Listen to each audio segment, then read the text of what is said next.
Boa noite. Começamos a 20ª edição do canal do Proletariado. Quero agradecer a presença do público que sempre nos acompanha. Hamilton, como você está? Seu microfone está desligado, Hamilton. Microfone. Boa noite, Hamilton. E agora? Boa noite. Preparado para ouvindo? Preparado para o nosso bate-papo mensal? Preparado. Pela primeira vez, nós saímos no horário exato, 20 horas. E hoje ninguém teve problemas com o sinal de internet. Por falar nisso, em internet... Está meio devagar, mas vai lá. Por falar em sinal de internet, deixa eu lembrar o nosso público e as pessoas que vão nos assistir posteriormente, porque nossos programas ficam gravados no YouTube, de subscreverem no canal, se inscreverem no canal, acionarem o sininho, colaborar com a poesia, e para que a poesia, não só o canal, mas a própria poesia, se propague mundo afora. Né? Hamilton, você sabe que hoje é um dia... Diga. Você sabe que dia é hoje? 25 de abril. E que dia é hoje? Olha, Hamilton, na minha memória, esse dia marca dois fatos extremamente importantes. 25 de abril de 1945, a queda de Mussolini do nazifascismo italiano. Poxa. E 25 de abril, a Revolução Maravilhosa dos Cravos dos nossos 74. Irmãos portugueses. Né? 1974. Então, é um dia para comemorar, né? É um dia para comemorar e, ao mesmo tempo, né, a gente precisa homenagear principalmente a Revolução dos Cravos, porque hoje é um dia também que a gente está marcando um retrocesso nesse país. Né?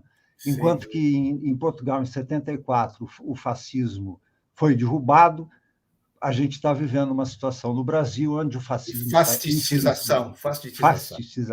Né? Aliás, a propósito, Hamilton, eu recebi do Carlos Ildefonso, um poeta português, eu faço questão de compartilhar isso com você e com todo o nosso público, né, e com os nossos convidados, um depoimento de uma testemunha viva da Revolução dos Cravos.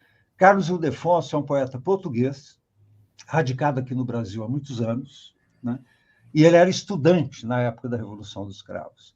E ele me fez a gentileza de me mandar um texto relembrando esse dia. Né? Antes de começar a ler o texto, eu quero agradecer ao Carlos Ildefonso por essa gentileza, né? E claro, devido à importância dessa data. Memórias de Abril, Carlos Ildefonso. Entre os meses de outubro e dezembro de 1972, elaborei o meu primeiro livro, que tinha por título Propostas para a Revolução. Estava no meu segundo ano da Faculdade de Engenharia. Em março de 1973, através de uma impressora de extenso e ajuda de colaboradores da oficina da Associação de Estudantes da minha faculdade, o livro saiu à luz do dia de modo clandestino. Em maio do mesmo ano, a faculdade foi invadida e ocupada pela polícia de choque, um braço armado da polícia da ditadura. Foram 5 meses e 20 dias de clandestinidade por antirrepúblicas estudantis. Passado um ano, em uma noite de quarta-feira, ouvimos passar no rádio uma música proibida. Grândola, Vila Morena, terra da fraternidade, o povo é quem mais ordena dentro de ti, ó cidade. Na madrugada do dia seguinte, 25 de abril de 1974, algumas das colunas militares que invadiram Lisboa e renderam o governo foram comandadas pelo capitão Salgueiro Maia. O mesmo Salgueiro Maia, que, preocupado com os rumos que o país tomou nas mãos de políticos corruptos, 40 anos depois, acometido por câncer e por um tempo antes de falecer, escreveu na sua página do Facebook o seguinte: não se preocupem com o local onde sepultar o meu corpo. Preocupem-se com aqueles que querem sepultar o que eu ajudei a construir. Desse meu livro clandestino, um poema que foi banido pela ditadura do meu país. Perguntaste-me como acabará a guerra. Pois bem, queime-se todos os livros que falem de interesses e todos os homens que sejam injustos. As pessoas grandes pensam que as crianças só sabem andar pela rua descuidadas e olhar os prédios cor-de-rosa no seu espírito. Não penso naquelas que nascem entre a modéstia da palha e a indiferença do frio. São principalmente essas que queimarão os livros e os homens. Obrigado, Carlos Ildefonso. Palmas. César, eu também tenho uma homenagem aqui ao 25 de abril do nosso caríssimo poeta que já foi homenageado no canal do Poetariado, Rubem Jardim. E eu queria dedicar essa leitura também a dois poetas portugueses que também foram convidados, a Dalila Teles Veras e o Javier Zarco, de Portugal. Muito bem lembrado.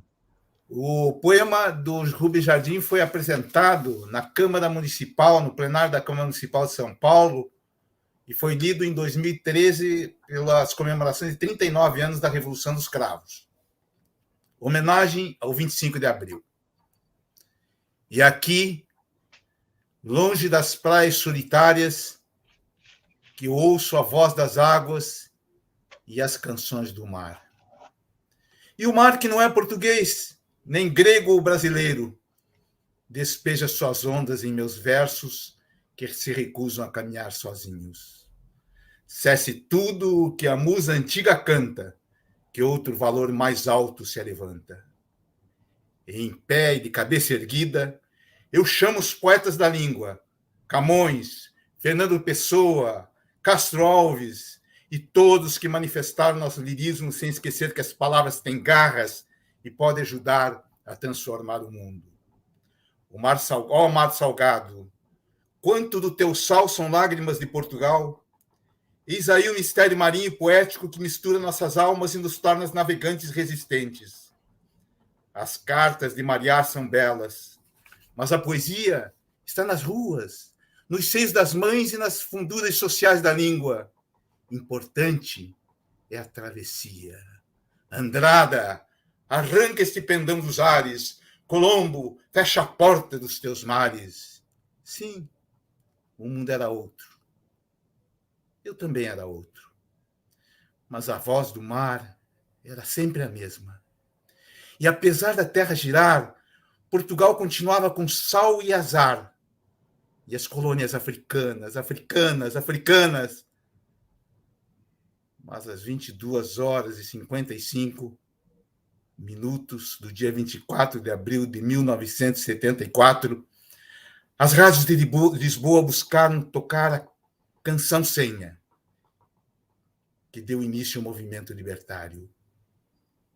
Grândola, Vila Morena, terra da fraternidade, o povo quem mais ordena, dentro de ti, ó cidade, dentro de ti, ó cidade.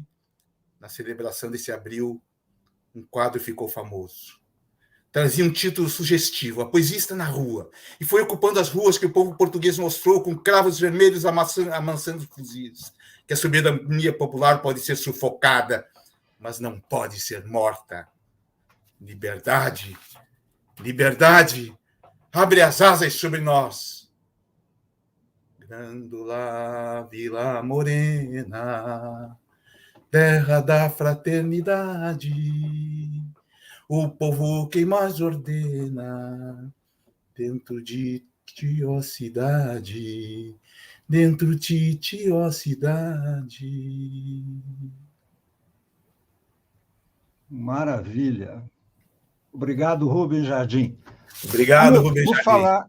Por falar no Rubem Jardim, eu quero convidar o pessoal aqui de São Paulo, que está nos assistindo, que amanhã, terça-feira, na Patuscada, Rubem Jardim e eu vamos reiniciar o sarau Gente de Palavra.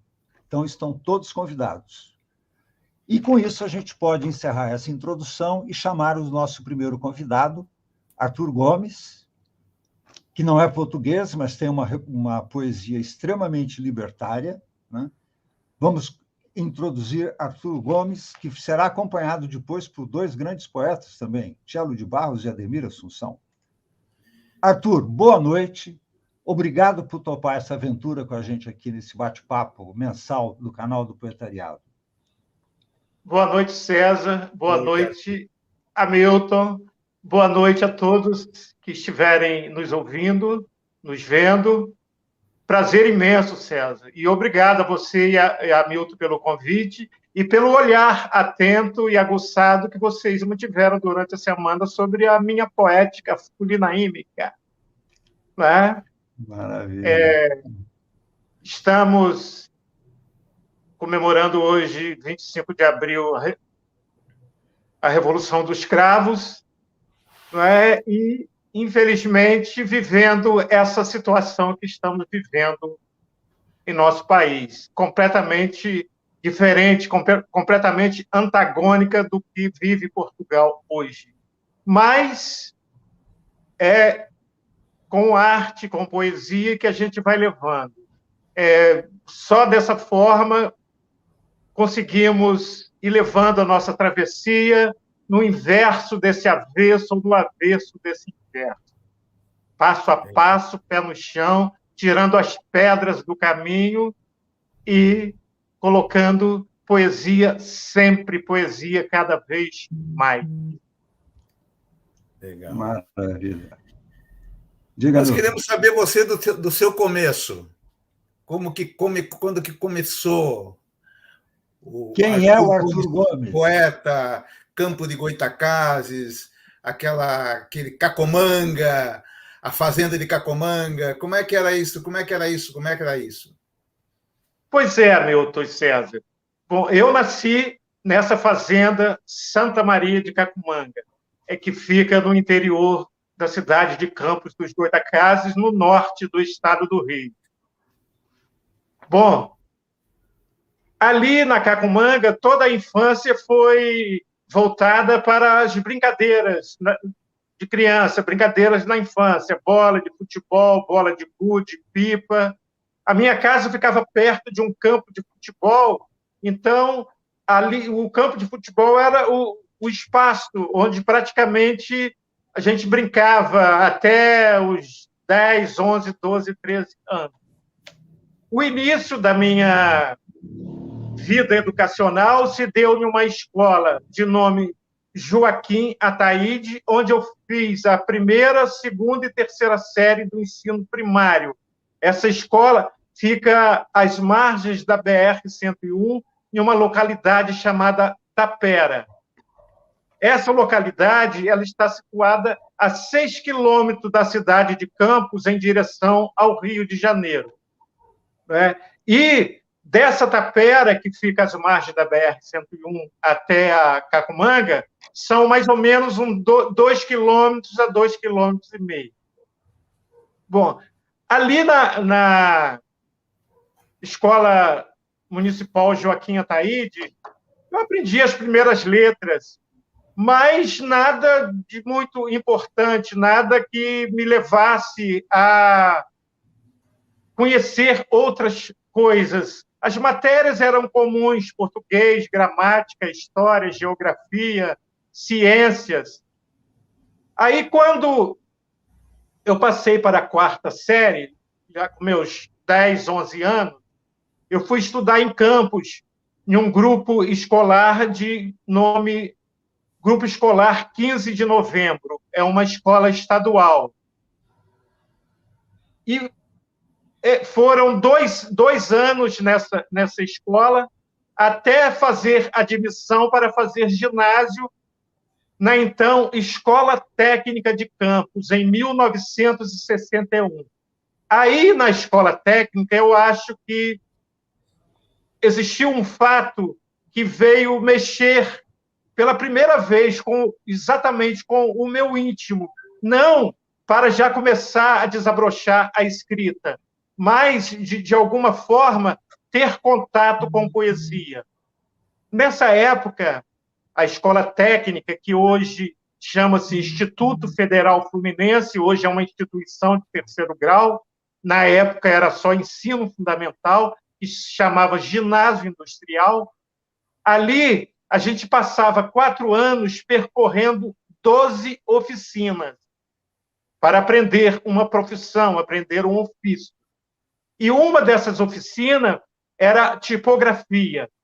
E a tipografia me encantou, não apenas pela engrenagem das máquinas, manusear as máquinas ali no tipo, ou catar, fazer composição manual, catando os tipos, mas ali começou meu contato com a poesia dos românticos, Castro Alves, Casimiro de Abreu, Gonçalves Dias.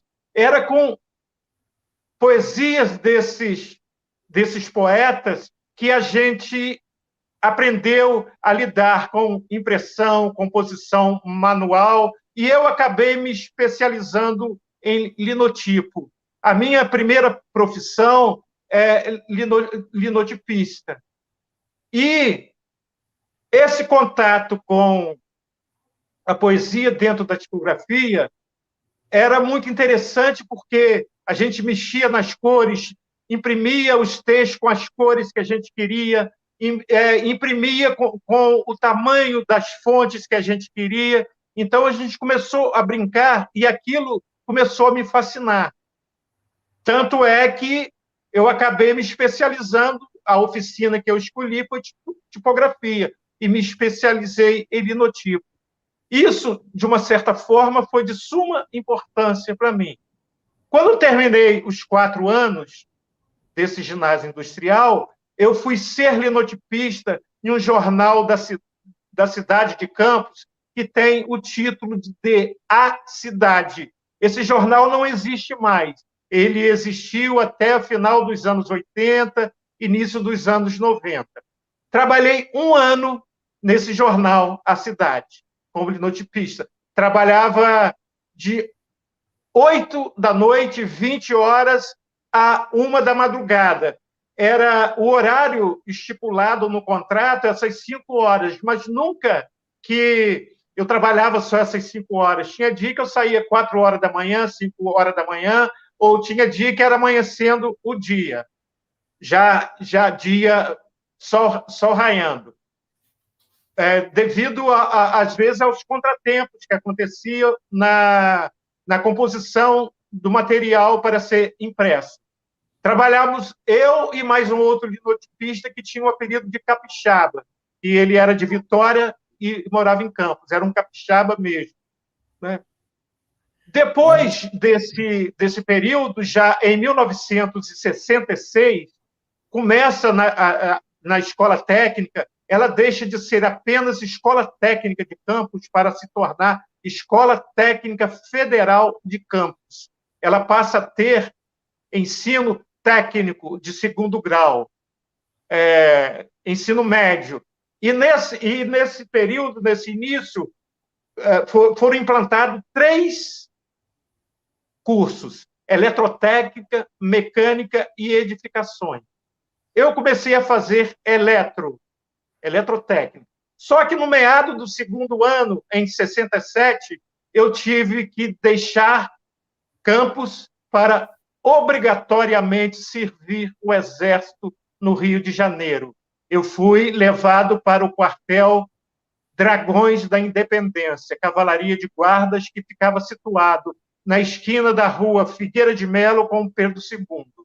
Bom, ali eu acredito que, sim, nasceu ali toda a minha revolta que eu tenho sobre essa cambada de generais broxas que mandam no Brasil hoje.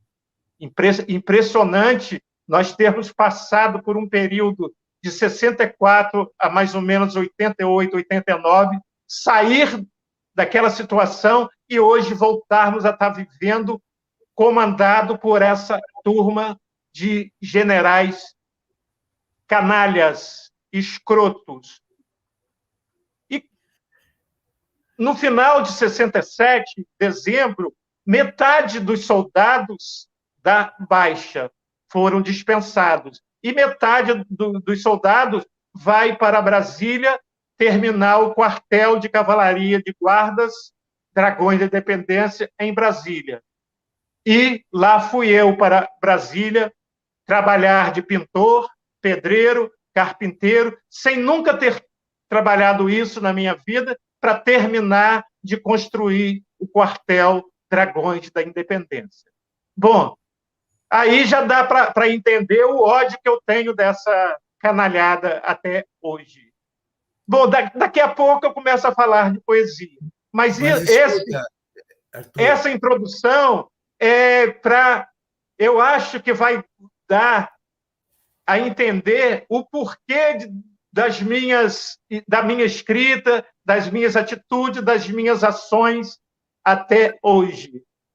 eu acho importante esses dois cenários que você mostra de Campos de Goytacazes e também do serviço militar, porque talvez no serviço militar você tenha ganho uma revolta, um lado mais libertário, mais ferino, etc., que marca muito a sua poesia. E Campos do Goytacazes traz muito também a cultura popular, né? Quer dizer, o rural, quer dizer, essa coisa toda, essa vida toda da fazenda, etc., que também vai marcar a continuidade da sua poesia. É verdade isso? Sim, é verdade absoluta.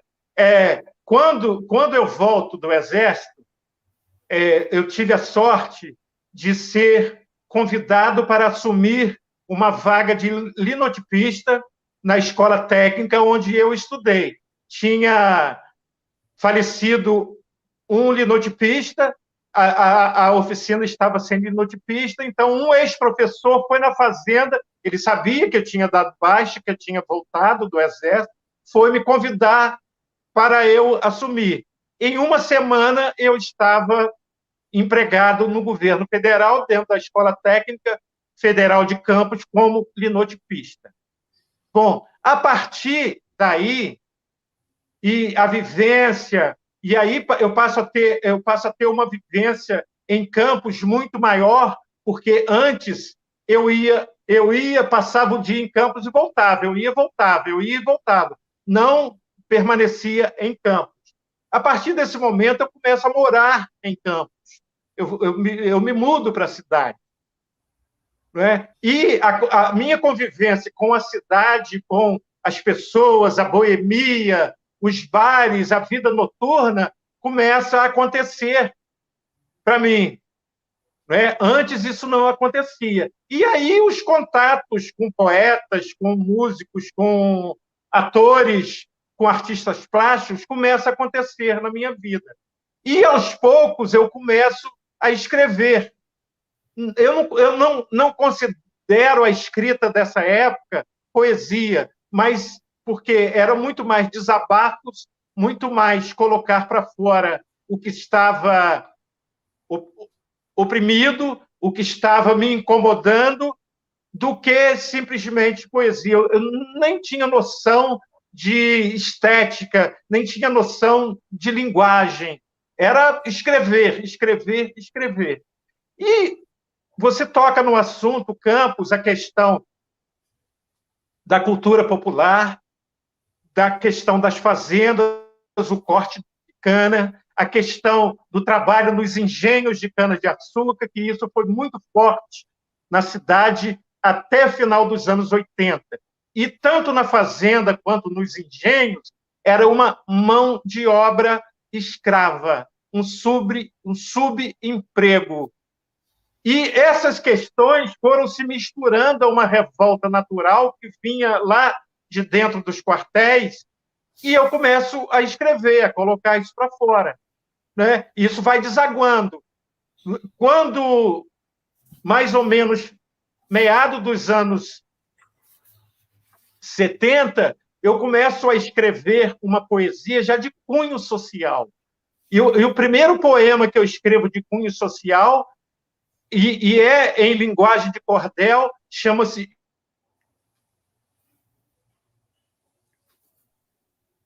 Jesus Cristo Cortador de Cana. Deu um piquezinho, mas voltou. Jesus Cristo Cortador de Cana, que depois virou uma peça de teatro, uma encenação. Eu ensinei esse texto, esse poema, com 9 alunas que estavam concluindo o curso na Escola de Serviço Social.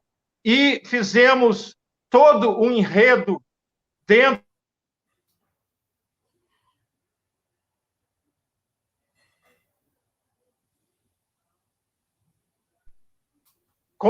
fizemos um enredo com um cenário calcado na usina onde elas fizeram a pesquisa.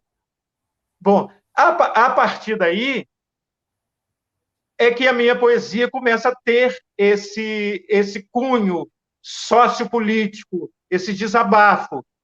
Em 1980, eu escrevo o livro O Boi Pintadinho, que se tornou autopopular, teatro de rua, que o foco dele é calcado no folclore Boi Pintadinho, que é a manifestação mais popular do norte fluminense.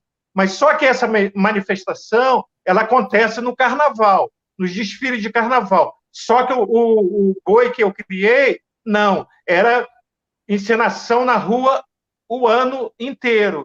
E o elenco desse Boi Pintadinho, desse alto popular, eram todos já com estudantes da escola técnica que faziam oficina de teatro comigo dentro da escola.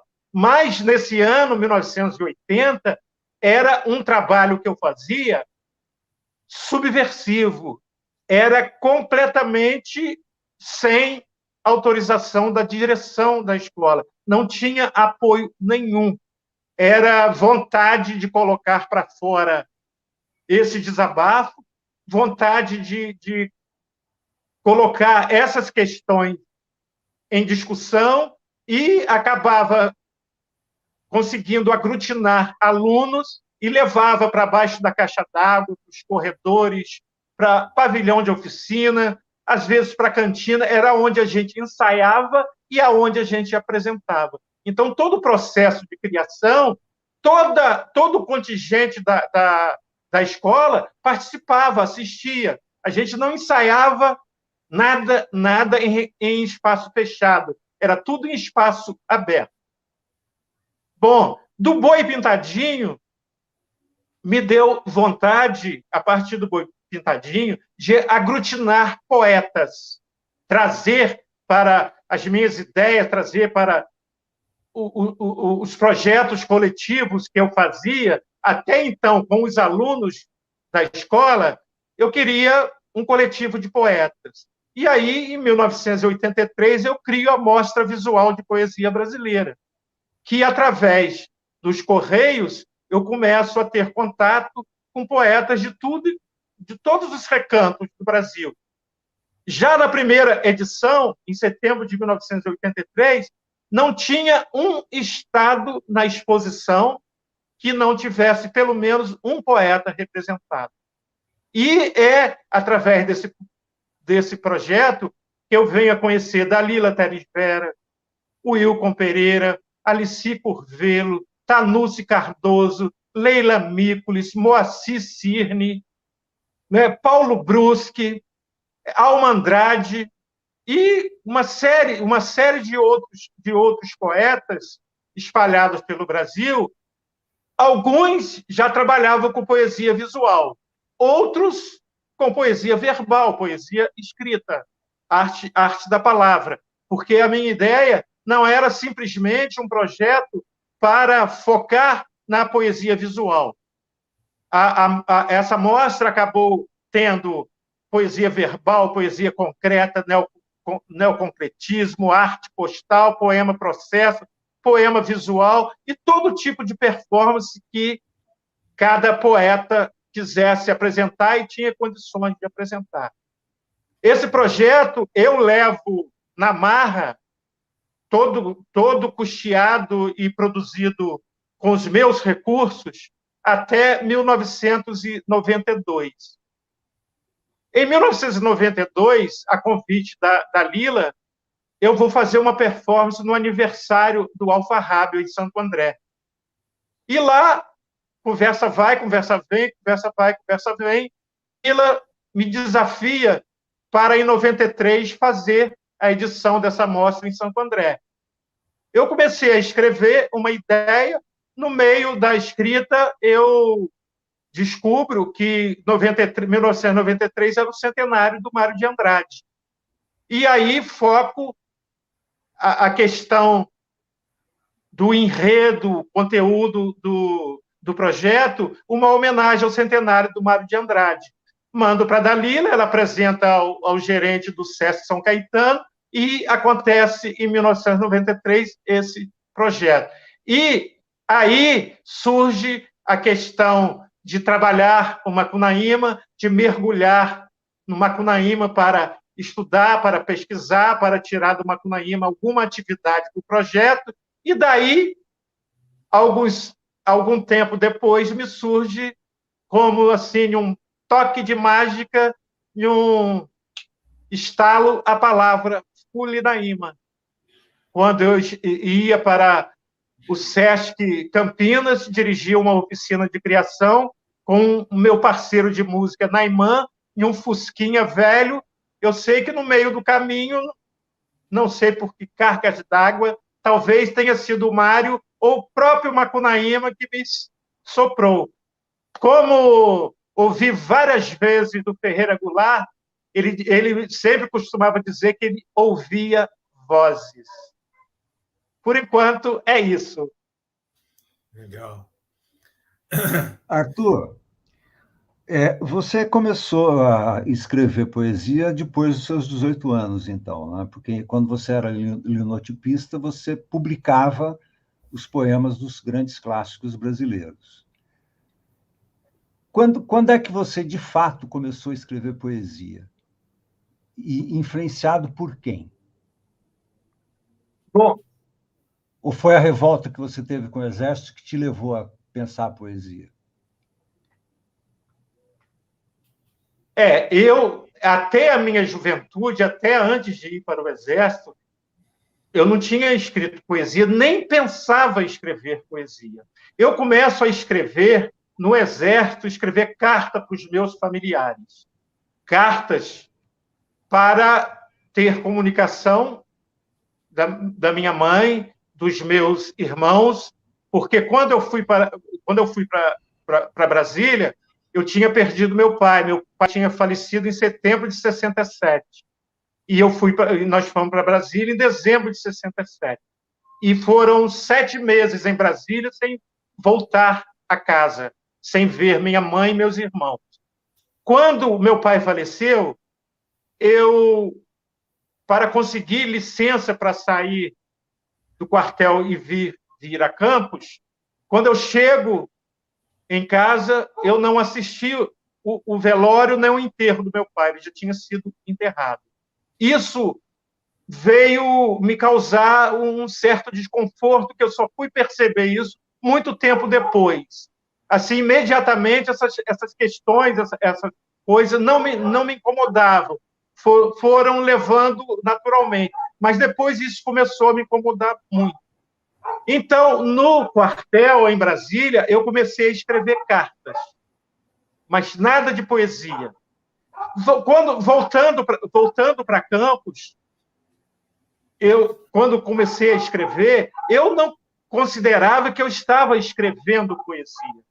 Eu estava me desabafando, escrevendo, colocando no papel aquilo que eu estava pensando e sentindo naquele momento. Basicamente, eu começo a escrever poesia mesmo em 1979, com esse poema Jesus Cristo Cortador de Cana, que já tem um cunho estritamente social e político. E, quando eu escrevo esse poema, eu já tinha lançado 2 livros, Um Instante no Meu Cérebro, em 1973, e Mutações em Pré-Juízo, em 1975. Uma poesia, não sei se é poesia, não tenho esse conceito que nesses livros tem poesia. Tem a formatação de poesia, mas é uma escrita extremamente simbolista e estritamente existencial, pessoal. Nada mais do que isso. Era desabafo. Era querer escrever aquilo que eu estava passando, aquilo que eu estava sentindo, a inquietação, a revolta, os questionamentos das situações que ali eu tinha assistido dentro do quartel tortura, eu tinha assistido coisas que me indignaram, né? Então, ali dentro, eu já sabia, já comecei a conhecer quem são os generais, quem são os comandantes das Forças Armadas e o que eles pensam. Quer dizer, Figueiredo, que foi presidente da República depois, ele era o coronel comandante da Cavalaria de Guardas quando eu servi.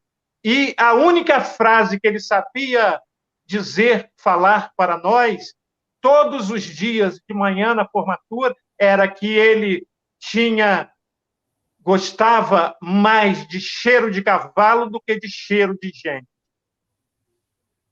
No livro Couro Cru e Carne Viva, que é de 87, tem um texto com título de relatório que eu conto o que aconteceu assim, escrachadamente, o que eu pensava e o que eu vivi naquele momento. Mas isso, olha só, isso veio sair 20 anos depois.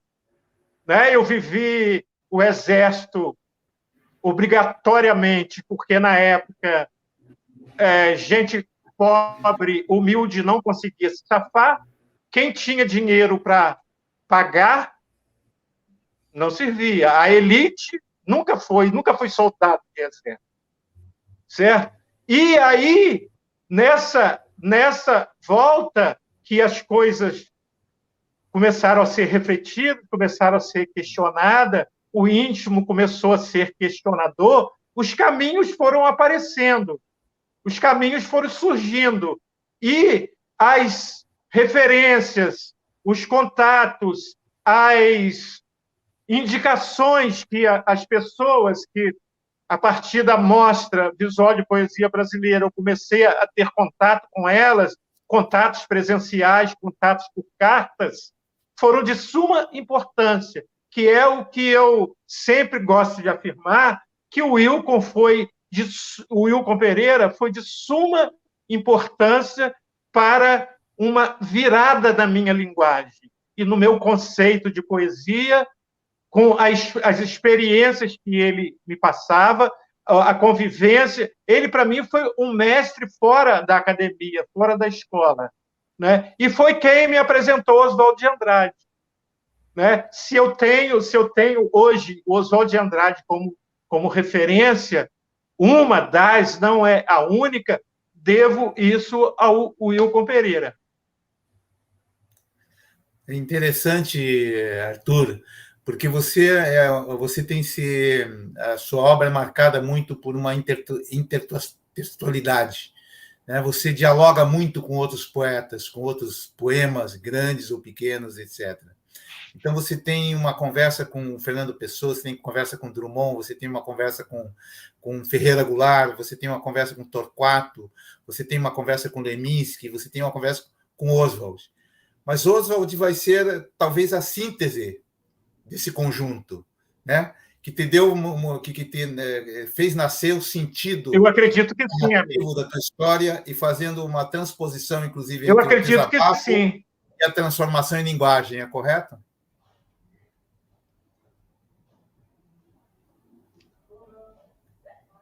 Oi? Deu uma travadinha.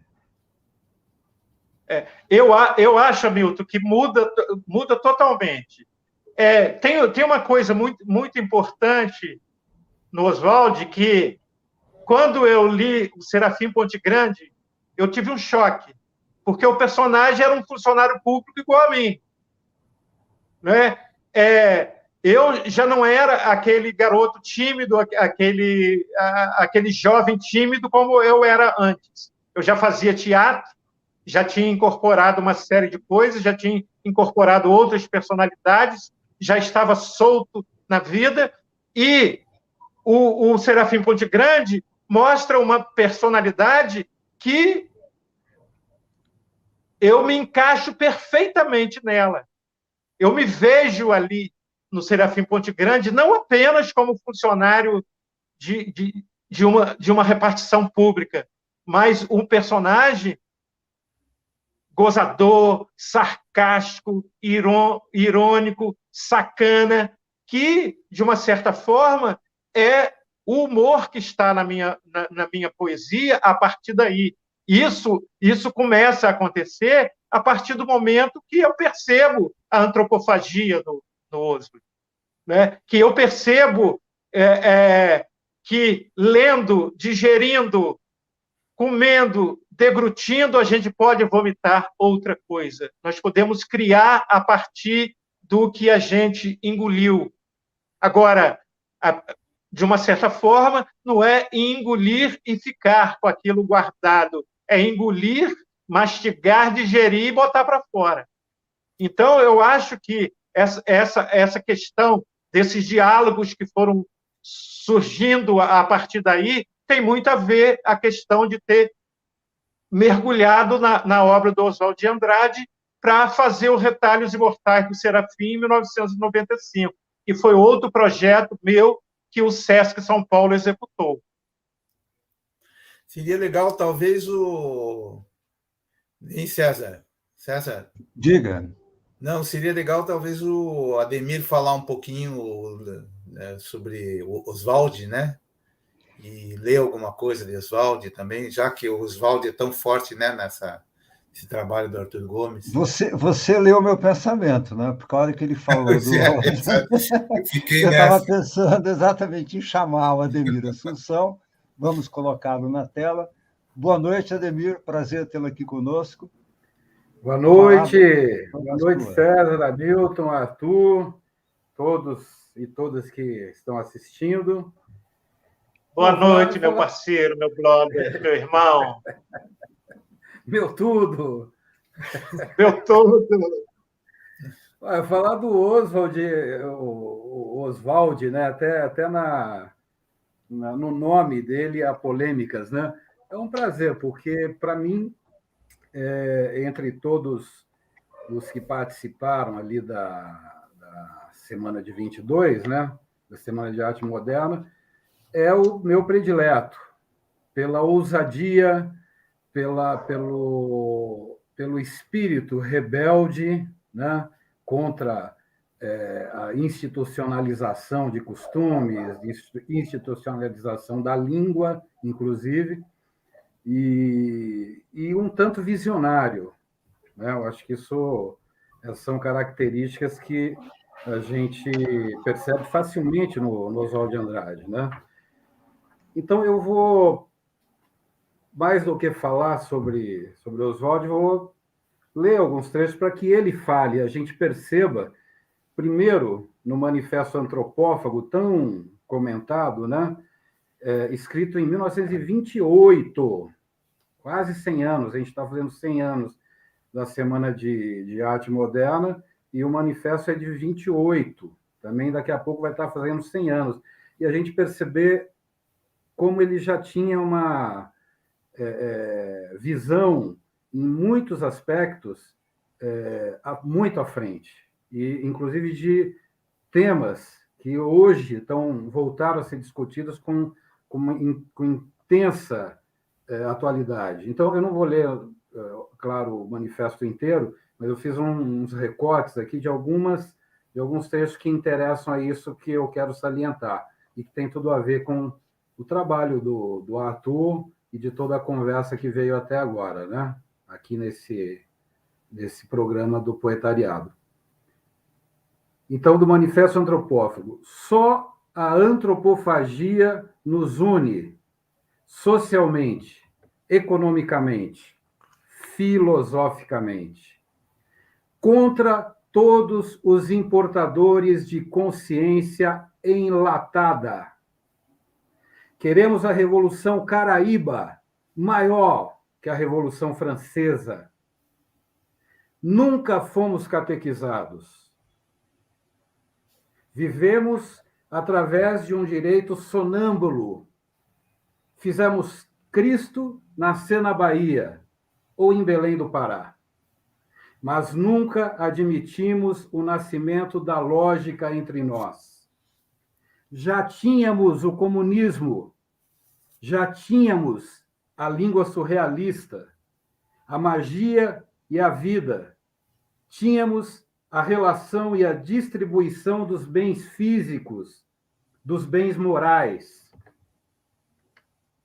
E sabíamos transpor o mistério e a morte com o auxílio de algumas formas gramaticais. Contra a verdade dos povos missionários, definida pela sagacidade de um antropófago, o Visconde de Cairu, é mentira, muitas vezes repetida. Contra as escleroses urbanas. Isso soa muito Roberto Piva.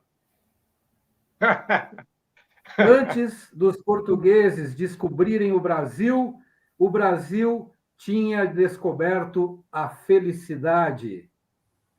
A alegria é a prova dos 9. No matriarcado de Pindorama. Tudo isso está aqui no Manifesto Antropófago de 1928.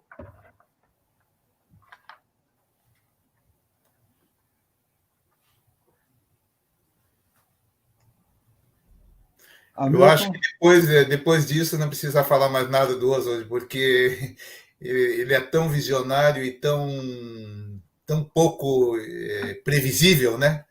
Não, é uma imprevisibilidade total. Eu acho que isso aí tem a ver também com Arthur Gomes, né? Essa imprevisibilidade do texto, essa imprevisibilidade de aonde que vai chegar as coisas. O ponto de partida do poema, mas o ponto de chegada do poema muitas vezes não se sabe, né? O que você acha disso? Correto, Hamilton. Isso aí, a gente parte. Chegada para onde, quem sabe? Vai fluindo, vai fluindo. Eu costumo dizer que eu não escrevo pensando, flui, e eu deixo fluir. Não programo como que o poema vai terminar, não programo como que o texto vai terminar. E raramente eu corrijo algo, só alguma coisa da gramática, alguma coisa da digitação, mas a maioria da escrita ela sai e praticamente pronta, praticamente definida. Eu posso, muitas vezes depois, acrescentar mais alguma coisa ali que eu achei que ficou faltando. Ou, muitas vezes também, tirar algo que eu achei que está sobrando. É excesso. Mas raras são as vezes que isso acontece. Mas a tesoura funciona. A tesoura funciona. Bom, olha, eu levei um tempo, Hamilton, principalmente no período 93 a 97, que foi um período que eu vivi basicamente em São Paulo e no ABC, trabalhando colagens para esses projetos, tanto o Mostra Visual de Poesia Brasileira como o Retalhos Imortais do Serafim, trabalhando com estilete, com tesoura, com gilete, tubo de cola Prit, né? Fiz muita poesia visual utilizando colagens, utilizando retalhos, dessa forma. E misturava tudo nesses retalhos. Né? Eram retalhos de palavras, retalho de tecido, retalho de tudo que eu encontrava pela frente e dava um sentido àquilo ali, muitas vezes com recortes de poemas, recorte de frases, recorte de palavras. Né? Porque a tesoura rasga o tecido da carne enquanto sangra, no processo cirúrgico do poema. Corta de cada palavra a sílaba que não presta, de cada frase a palavra, de cada sílaba a letra morta, e o poeta vai vivendo no que resta. Isso eu costumo chamar de carnavalha. Lá em 95, eu lancei um portfólio com esse título, Carnavalha Gomes, que eram exatamente dar essa ideia da tesoura, do gilete, da navalha, do estilete, que eu trabalhava os cortes, cortando. Né? E a língua afiada é uma faca que corta. Né? E a minha tem 2 gumes. A minha faca tem 2 gumes. Ela corta dos 2 lados. Tem alguma semelhança com o cut-up do Burroughs? Tem alguma inspiração? O cut-up do Burroughs, William Burroughs, que também fazia essas montagens e tal? Olha, Eu acho que tem tudo essa mistura, porque eu acredito que o que vem a nós está no cosmos. Nós captamos. Não é? O Torquato já falava da antena da raça, né? E que o poeta tem essa antena que capta essas coisas todas no espaço. Eu ler os universais, os europeus, eu li os três: Rimbaud, Baudelaire e Mallarmé.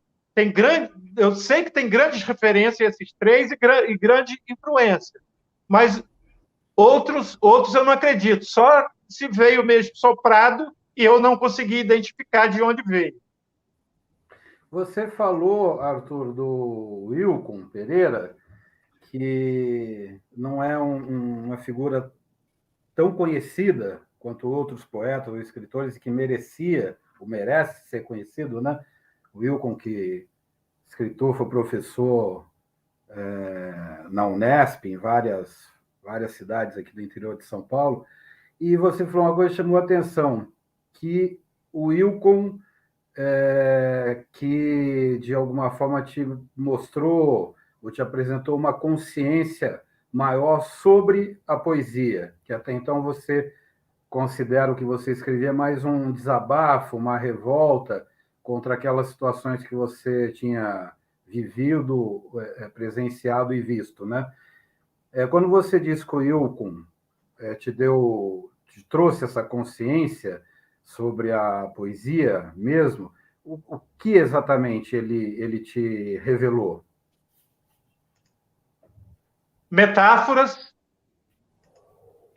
consciência estética de linguagem, porque eu vivia debruçado nos textos que ele escrevia, nos livros, eu tenho todos os livros dele, e talvez essa intertextualidade que existe hoje na minha escrita, na minha poética, eu tenha aprendido com ele. E outra coisa foi trazer para a escrita esse humor que às vezes aparece na minha poesia, esse humor sarcástico, ironia mesmo, esse deboche, que era uma coisa que talvez possa que não tenha aparecido tanto na escrita dele, mas que também aparece um pouco, mas quem convivia com ele, como eu convivi, sacava todo o sarcasmo dele, toda a ironia dele na forma de viver,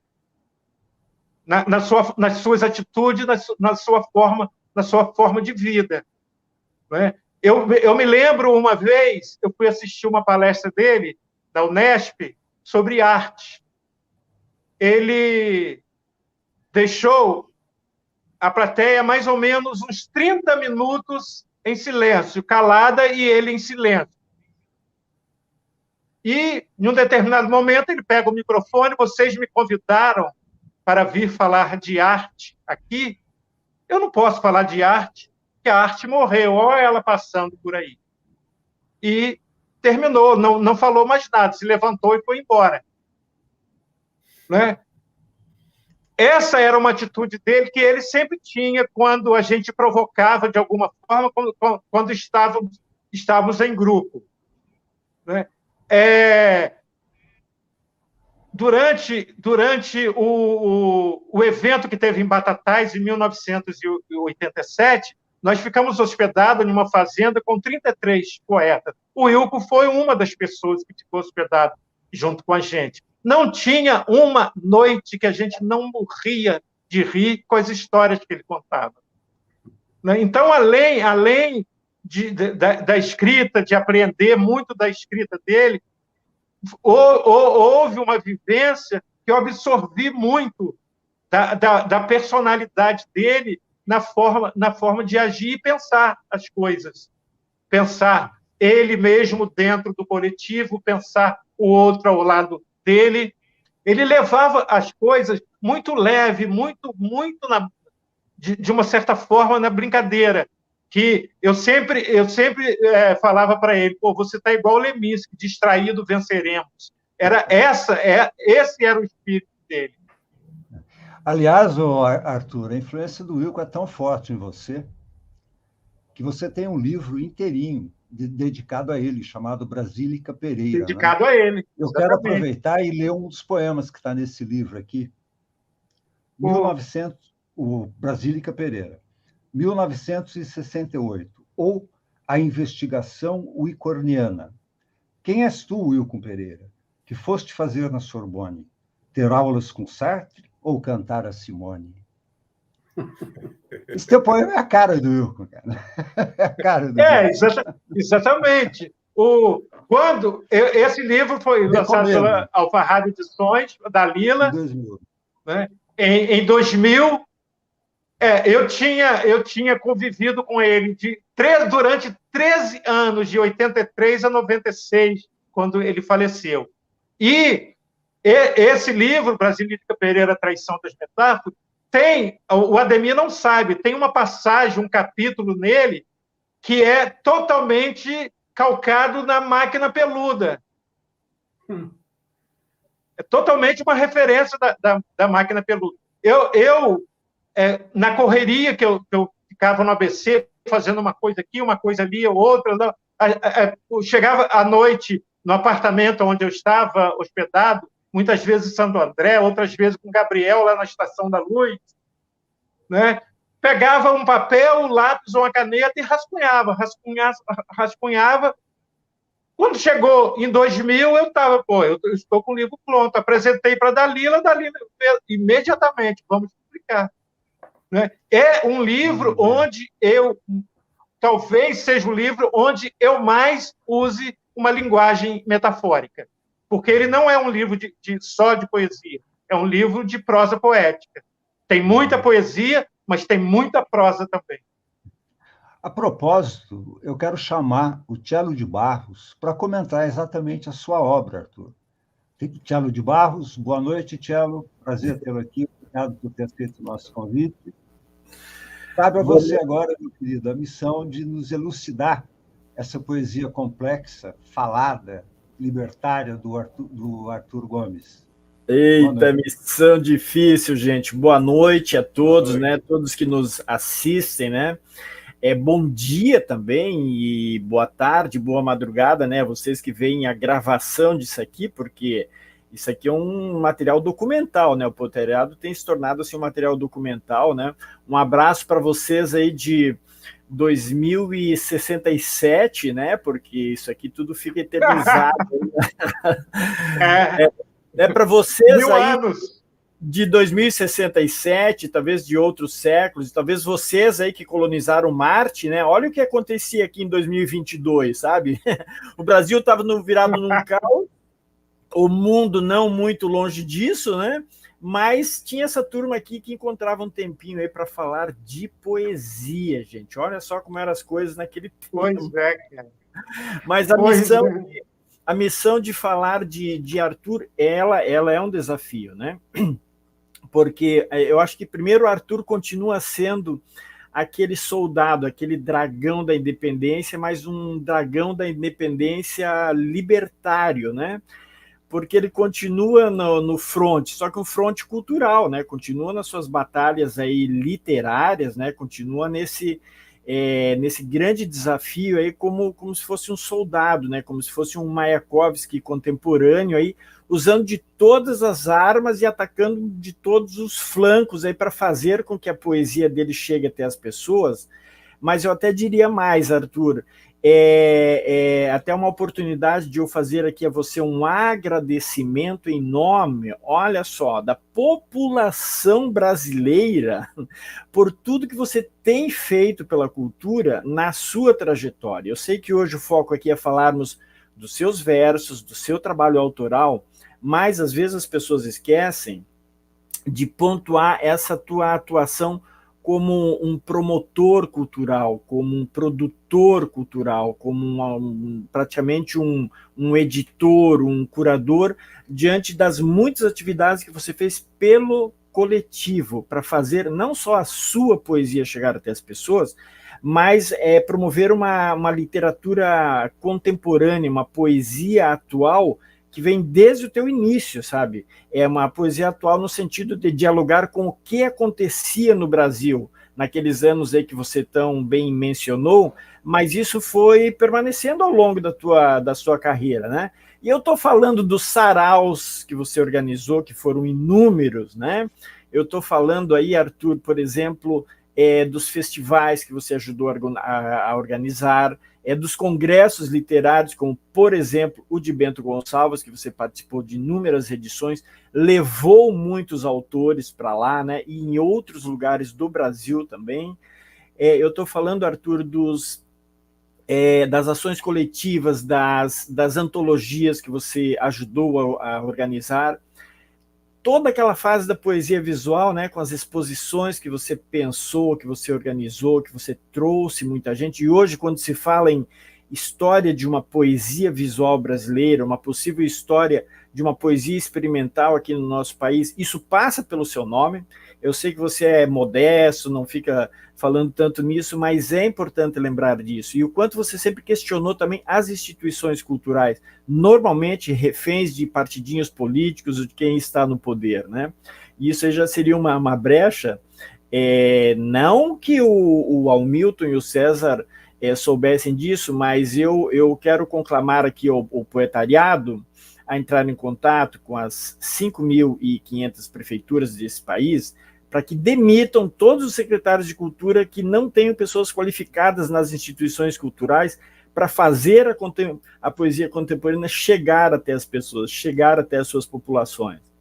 Ou seja, como você, Arthur, não atrelado a instituições, sempre fez com o seu trabalho, com a sua capacidade de aglutinação de poetas, e mais recentemente você tem se dedicado também a fazer esse tipo de trabalho na videopoesia, né? Nos festivais de videopoesia, em projetos de videopoesia coletiva. E eu cito aqui rapidamente, Arthur, o que você recentemente organizou, né? Ou colaborou muito na coordenação do Festival de Videopoesia do SESC, né? Exibido no SESC de Piracicaba, com vários poetas nacionais, e a sua participação também no primeiro festival de vídeo poesia organizado pela Funarte, onde você gentilmente, generosamente fez um trabalho marcante lá com esse seu trabalho de poesia oralizada, né? E eu, olhando para o teu trabalho como um todo, Arthur, eu percebo você como uma espécie de xamã contemporâneo que traz a tribo de volta às origens da poesia, a poesia verbalizada, poesia oralizada, essa palavra dita, essa palavra solta, essa palavra que contamina quem está no ambiente, né? Você é um poeta da performance, e quando eu menciono assim faço essa alusão a uma figura emblemática como o Mayakovsky, é porque ele foi muito isso também, foi um poeta verbal, mas foi também um poeta oral, digamos assim, e um poeta que usou todas as mídias, né, todos os meios e todas as linguagens do seu tempo para fazer com que a palavra chegasse até as pessoas, que é como você tem feito aí com a sua poesia expandida, ou talvez uma poesia transcendida para diversas linguagens, né? Porque quando o César está te chamando de poeta, quando o Hamilton se refere à sua poesia, eu fico pensando, mas de qual Arthur Gomes nós estamos falando, né? É um artista multimídia, um artista multilinguagem, um artista multidisciplinário, como se fala também na latinidade, né? Para autores que trabalham com diversas linguagens, porque quando eu vejo esse teu trabalho no conjunto, né? Até na atualidade, eu vou encontrar esse autor desses poemas escritos, a gente vai encontrar um poeta visual, a gente vai encontrar um letrista de músicas, né? Ou seja, eu sei que boa parte da sua poesia já foi musicada por vários músicos, né? Já foram criados arranjos e melodias, eu vejo este poeta que está no palco também, né? E não me refiro somente às performances, né? Mas tem essa coisa do teatro também que atravessa parte da sua obra, e mais recentemente essa coisa realmente do mergulho na fotografia, que eu sei que é uma paixão muito grande que você tem, e também o seu pé no audiovisual, né? Essa coisa que mistura teatro, cinema, performance, vídeo, né? E parte desse trabalho a gente vê nas ondas online, né? Então, de qual Arthur Gomes nós estamos falando, né? Sem falar que tem dentro dele aí também um Serafim Ponte Grande. Aí. Então, Arthur, eu quero concluir esse primeiro momento aqui, onde eu tive essa oportunidade de falar um pouquinho mal de você, né? E esse falar mal é porque o que se fala não alcança, né? Tudo que você tem feito aí, é o quê? Meio século já de trajetória, Arthur? Mas tem um dístico... Tô te chamando de velho. Eu quero fechar com um dístico que é extraído de um poema seu, que acho que ele fala um pouquinho disso aí, dessa tua busca pela palavra transcendida, né? Esse caçador de versos, esse caçador de linguagens que você é, e onde você diz assim: a palavra que procuro é clara quando não é gema, até furar os meus olhos com alguma cascata de luz. Você mora dentro das entrelinhas desse dístico, desses versos, Arthur Gomes. Muito bom. Que legal. Beleza, Tchelo. Olho de lince, meu irmão. Olho de lince. Aliás, muito bom. Deixa eu dizer que eu já aturo o Arturo há mais de 20 anos, né? Eu conheci o Arthur num congresso brasileiro de poesia em 96, em Bento Gonçalves. Eu havia ido para lá para fazer um bombardeio poético, olha só, lançar 1000 poemas de um avião, que é uma coisa que eu já tinha feito em Santa Catarina. Aí chego lá, encontro o Arthur, e depois a gente reata parcerias a partir de 2003, também nesse congresso, e de lá para cá é história, né? Parcerias que vão se sucedendo. Eu lembro, inclusive, Arthur, a minha chegada ao Rio de Janeiro em 2013, onde eu moro até hoje, no primeiro dia que eu chego aqui, Arthur Gomes organizando um sarau na livraria Argumento, né? Para lá que eu vou, né? A primeira coisa que eu fiz no dia que eu botei o pé no Rio de Janeiro foi ir para um sarau organizado pelo Arthur, né? Tchelo, sim. Você pode falar de novo esse dístico? Pode falar de novo esse dístico para nós? Vou. Falar é pouco, né? Eu acho que a gente tem que viver. Não. Declamar como você declamou. Sim, porque embora ele diga do Arthur Gomes, ele está falando talvez de todos aqueles que buscam encontrar alguma transcendência na poesia, quando ele diz o seguinte: a palavra que procuro é clara, quando não é gema, até furar os meus olhos com alguma cascata de luz. Muito bom. Muito bom. Muito bom. Eu vejo assim que esse poeta fulinaímico, né, que descobre numa trajetória tantas tendências, né, um poeta que não quer ser moderno, que não quer ser eterno, mas que a palavra tem que ter a força do xingamento, né, vamos dizer, como você afirma mesmo. E eu gostaria que você falasse alguns poemas seus para a gente ir arredondando essa nossa conversa aqui.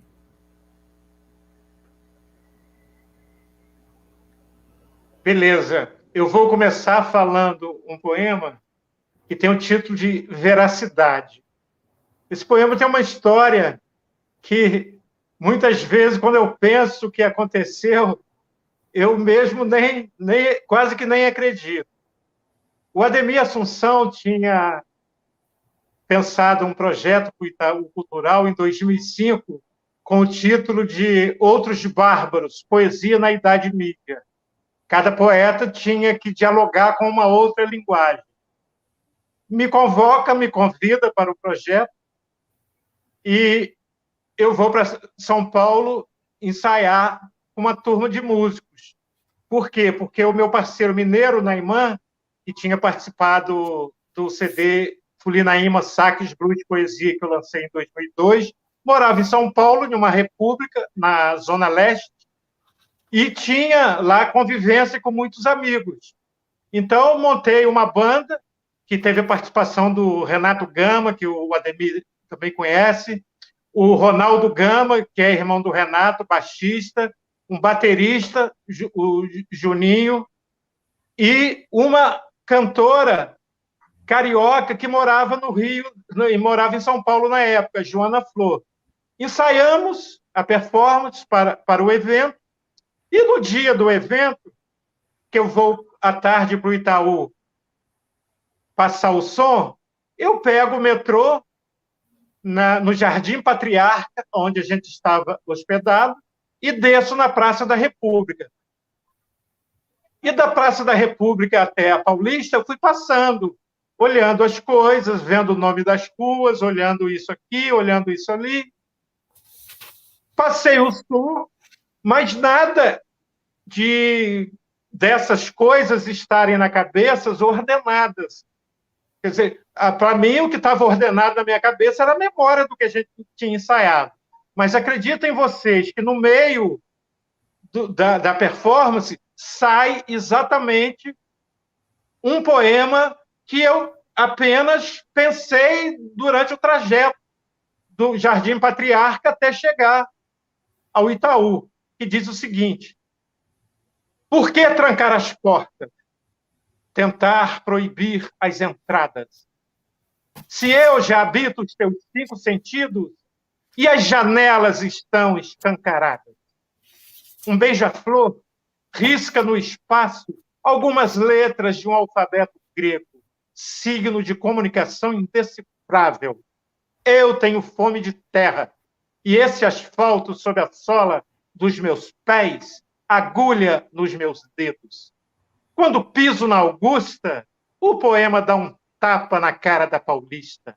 Flutuar na zona do perigo, entre o real e o imaginário.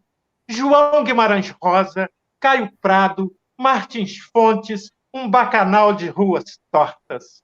Eu não sou flor que se cheire, nem mofo de língua morta. O correto deixei na Cacumanga, matagal onde nasci.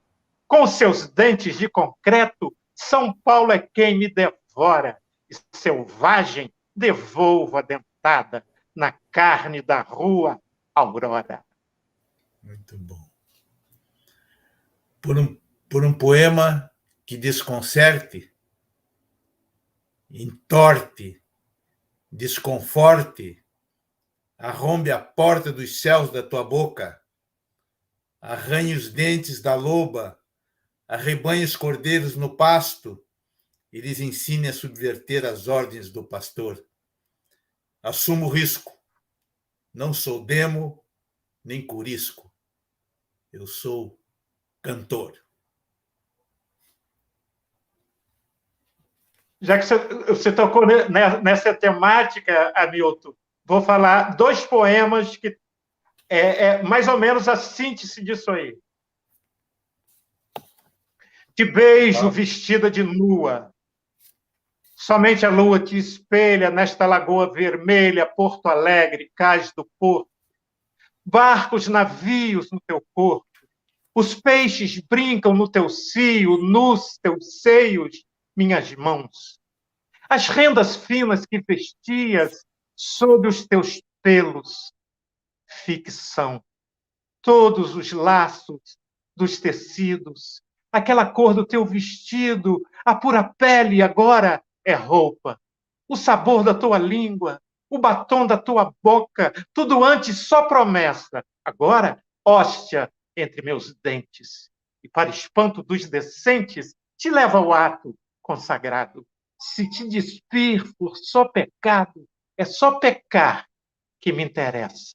Jogo de dadaísta, não sou iluminista nem pretender. Eu quero o cravo e a rosa, comer o verso e a prosa, devorar a lírica, a métrica, a carne da musa, seja branca, vermelha, negra, verde, amarela ou cafusa. Eu sou do mato, curupira, carrapato, sou da febre, sou dos ossos, sou da lira do delírio, São Virgílio é o meu sócio. Pernambuco, Amaralina, vida breve, ou sempre vida severina, sendo mulher ou só menina, que sendo santa, prostituta, cafetina, devorar é minha sina e profanar é o meu negócio.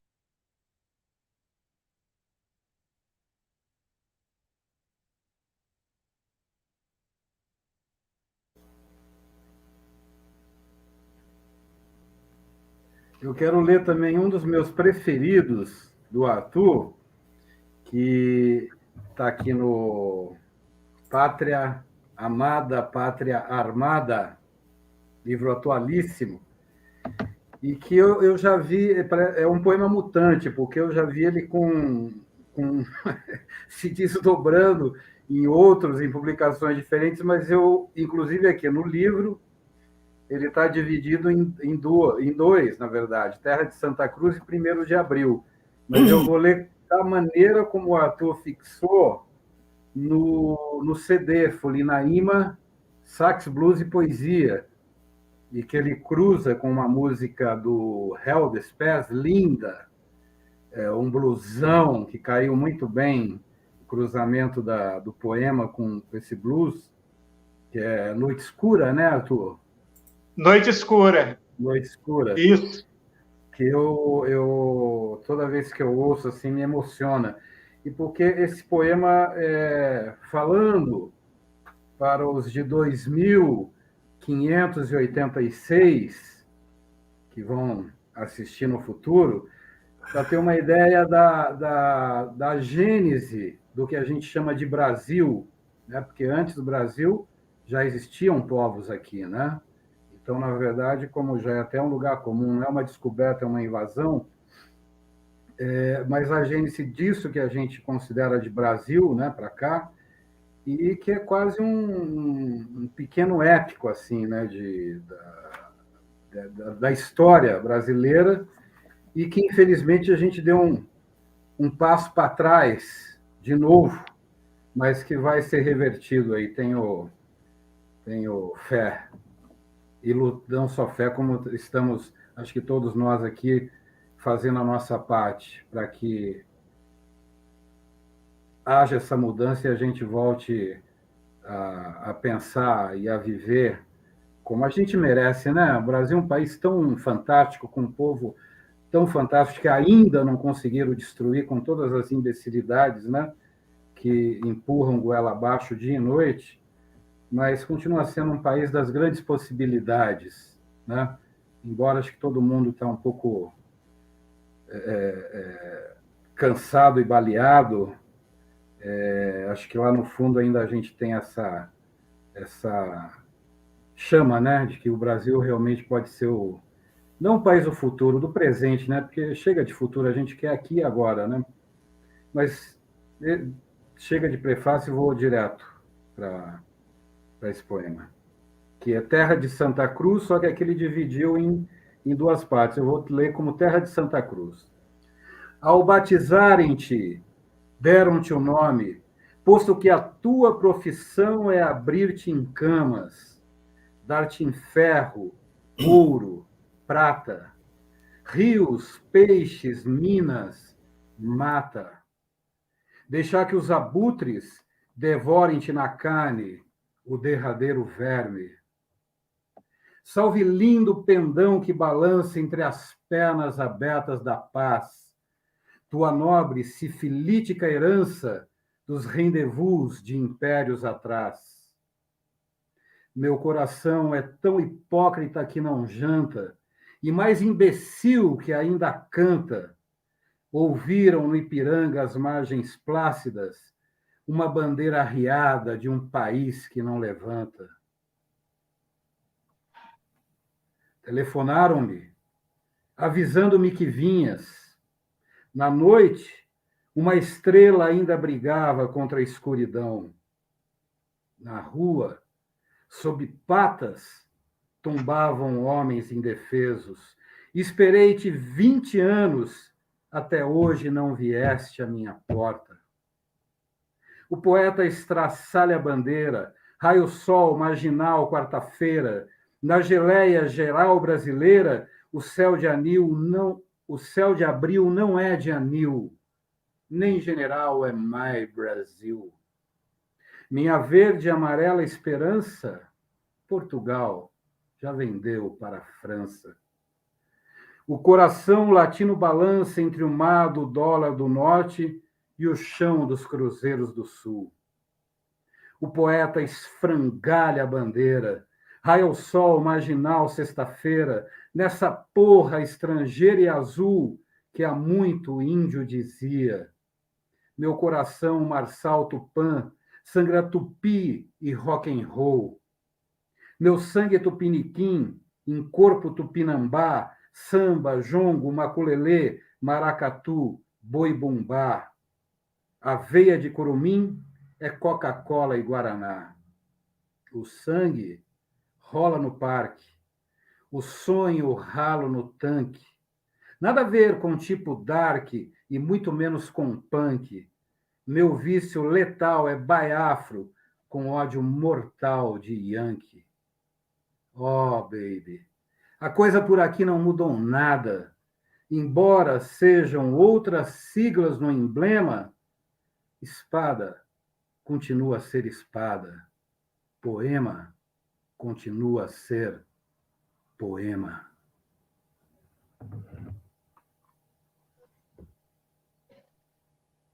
E olha, Ademir, que este poema é de 1987. Ele foi publicado pela primeira vez no livro Couro Cru e Carne Viva.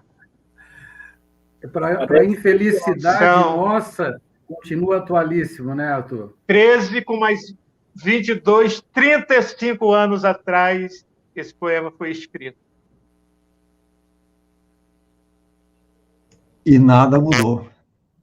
Nada mudou. Infelizmente. Bom, Arthur, tem um poema seu no Brasílica Pereira que eu gosto muito. Se você me permite, eu vou ler. Lógico, como que eu não vou permitir? É o poema 5. Está na página 57 do Brasílica Pereira. É simples, como se não fosse. Complicado fosse o que pensar. Doce de sal e fel na minha boca, quando explicado, perde o paladar. Na minha leitura... Hamilton? Ouviu, Hamilton? Hamilton, seu microfone. Olha, como eu falei antes, nesse livro, eu acho que, cara, as metáforas me viajavam, me apurrinhavam, que é o livro mais metafórico, com certeza, que eu tenho. Né? Antes de ser publicado O Homem com a Flor na Boca, que esse eu acho que ainda é mais metafórico que o Brasílica Pereira. Ademir, você não tem ele, não, tem? Arthur, eu estava procurando aqui. Hoje eu preciso me reatualizar dos teus livros, porque eu só achei aqui, ó, o Juras Secretas e o Pátria Amada. E em decorrência das minhas constantes mudanças de casa também, cara, às vezes eu procuro o livro que eu tinha até ontem e não acho, eu fico maluco com isso. Eu já tive o Brasílica Pereira, mas não sei onde que foi parar. Eu estou digitalizando ele todo em um blog, vou colocar ele todo digital. Está me faltando aí um tempinho para mergulhar em cima dele para digitar, porque é muito texto, prosa. Quando é poesia, digito com mais rapidez, mais fácil. Mas prosa dá um pouquinho mais de trabalho. A propósito, quem quiser conhecer as obras do Arthur Gomes, está no blog, né, Arthur? Sim. Passa o endereço para o nosso público, para eles terem acesso a todos os seus livros. Bom, vamos lá. Primeiramente, o Fulinaimicamente, que é onde eu estou publicando uma coletânea de poetas vivos. www.fulinaimicamente.blogspot.com. Não adianta tem que colocar o endereço no navegador ou pelo Zap, vai. Mas o Face só...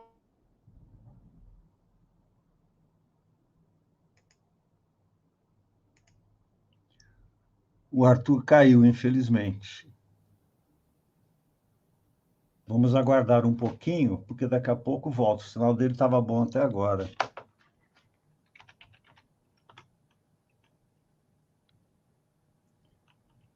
Com o que o Google tem com o Blogspot. Bom, Ô, Arthur, tem também... Peraí, repete o endereço do blog onde estão os teus livros, porque aí eu compartilho aqui numa mensagem de texto para o público anotar. Tá. www.fulinaimicamente.com blogspot fulinaimicamente.blogspot.com.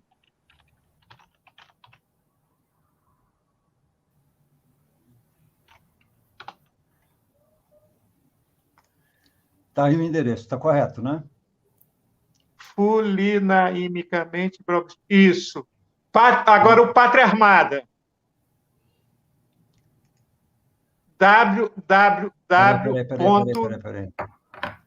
Peraí que eu estou perdido aqui, deixa eu achar aqui. Pode falar, www.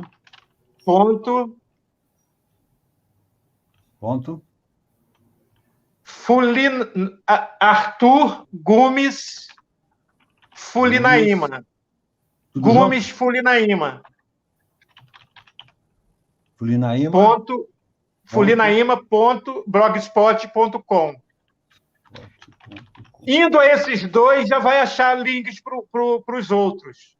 Já vai navegar para os outros, porque todos eles levam de um para o outro. Fechado. Tá certo, né? Arthur. Gomes Fulinaíma. blogspot.com. Gomes Fulinaíma. blogspot.com. Certíssimo. Maravilha. Então, o público tem acesso agora às suas obras. Arthur. Diga, Milton. Todos nós, de certa forma, participamos da geração 70, né, da geração marginal, da poesia mimeógrafo, etc. E muitas coisas a gente aprendeu nesse momento, né? Eu acredito que, pela vivência que eu tive nesse momento, a performance era muito forte, a divulgação era bastante forte, mas às vezes se perdia em linguagens, se perdia um pouco o conteúdo, as linguagens eram às vezes empobrecidas em função da mensagem passada, do conteudismo passado, etc. Mas você é um autor assumidamente marginal, que essa época marcou muito fortemente a tua poética. Qual a diferença que você faz do Arthur de hoje com o Arthur dessa geração? Que pontos comuns e que diferença que existem?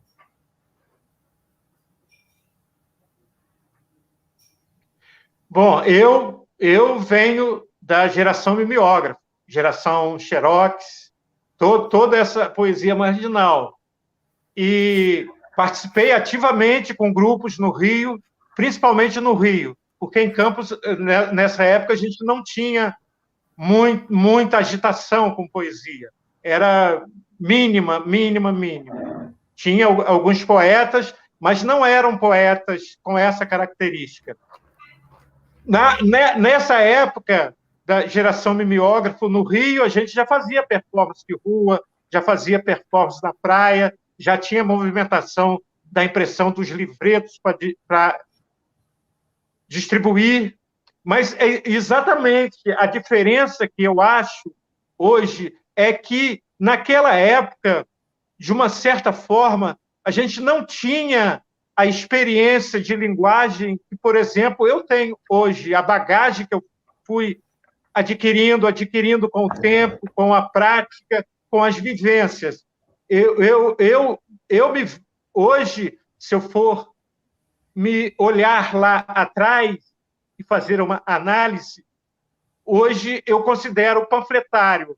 Eu considero mais panfleto do que uma atividade poética. Por quê? Porque existia essa diferença. Não só a diferença do impulso da juventude, a energia da juventude, que a gente queria tudo ao mesmo tempo, e sem a devida formação, sem a devida informação.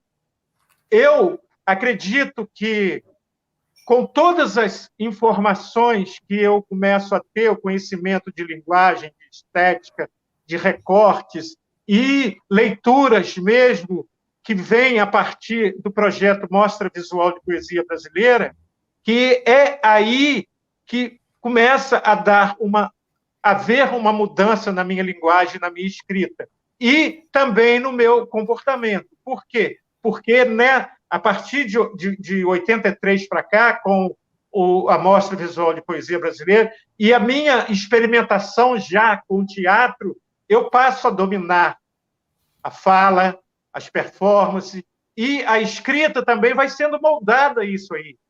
Ela vai sendo, de uma certa forma, muitas vezes até que inconsciente, fruindo de uma certa forma para a fala.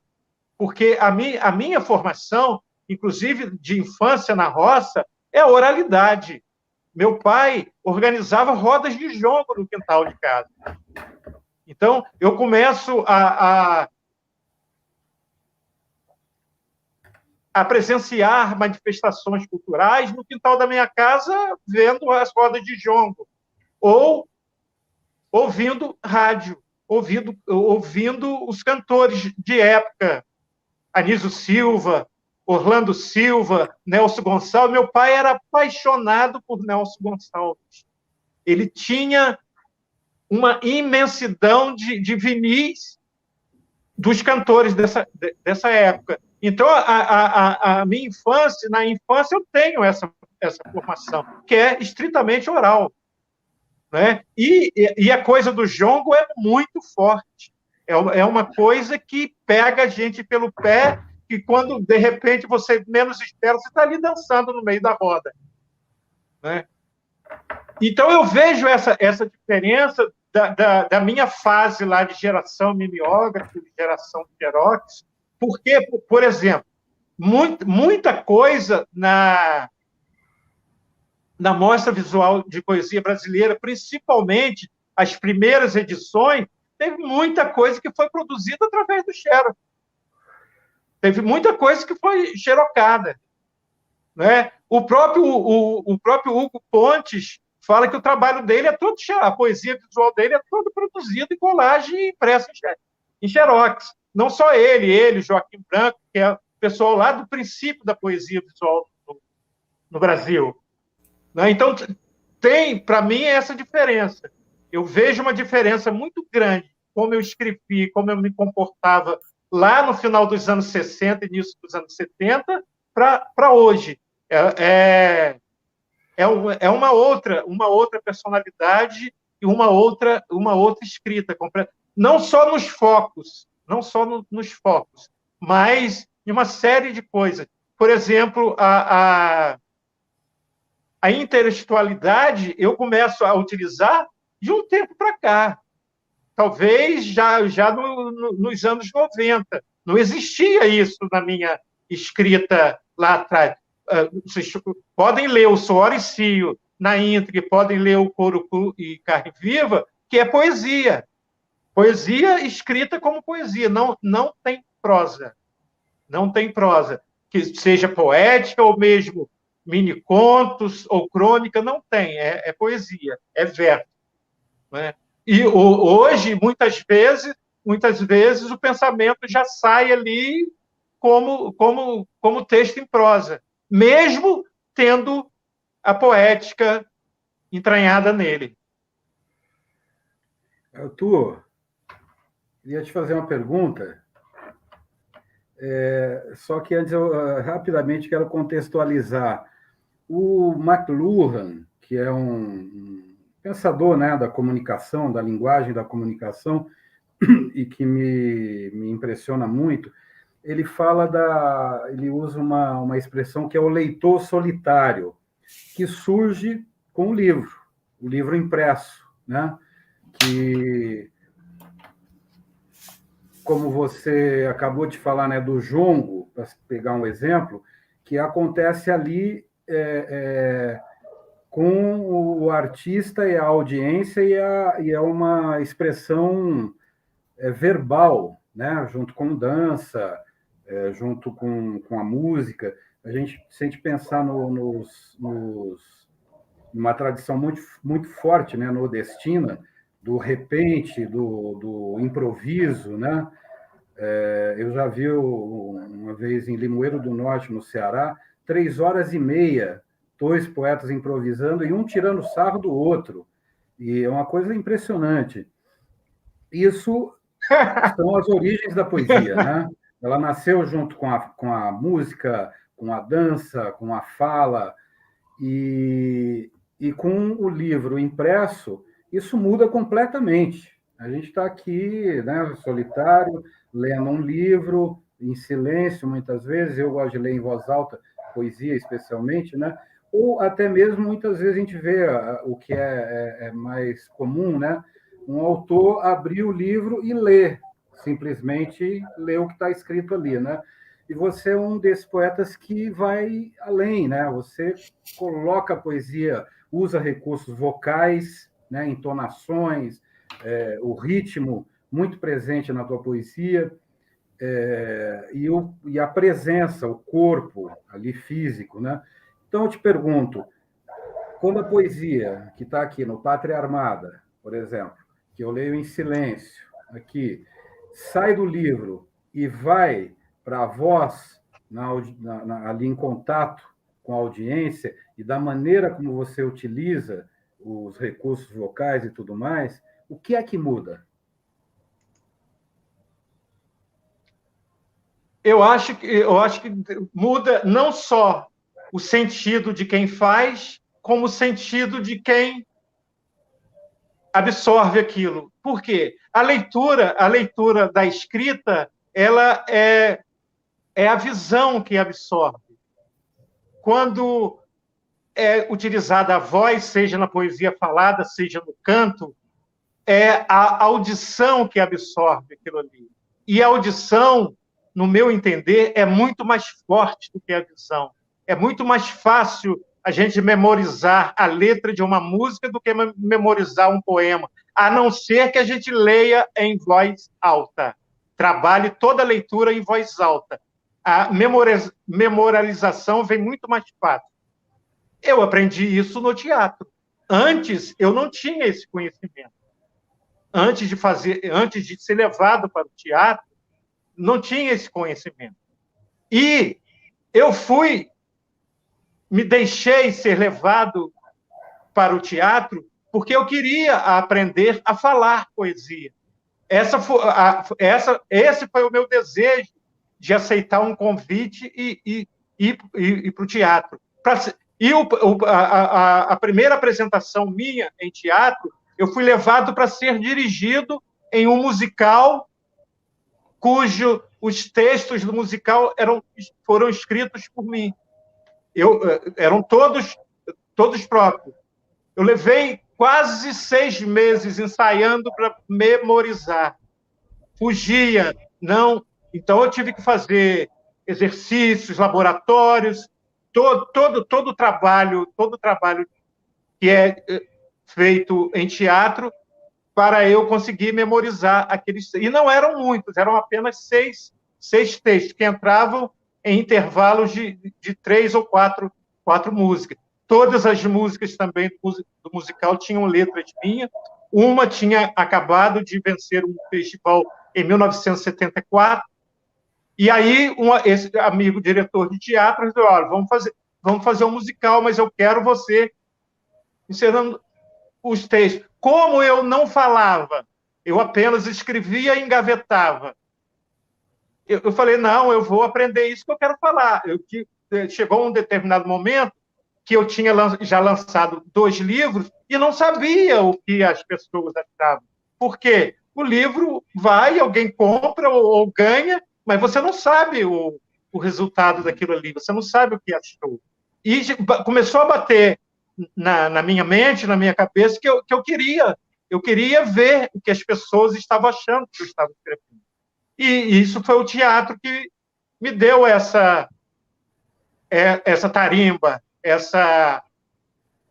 essa personalidade que, a partir também dali, eu vou incorporando, vou assumindo outras questões. Eu vejo dessa forma, porque até o entendimento mesmo da minha poesia, se não for um leitor como vocês, afeito a ler poesia, com conhecimento de poesia, se for um leitor comum, ele não chega ao entendimento do que, pelo menos, o autor achou que estava dizendo. Não é? Mas quando eu falo, quando eu apresento aquilo com a voz e com o corpo, o entendimento é muito maior.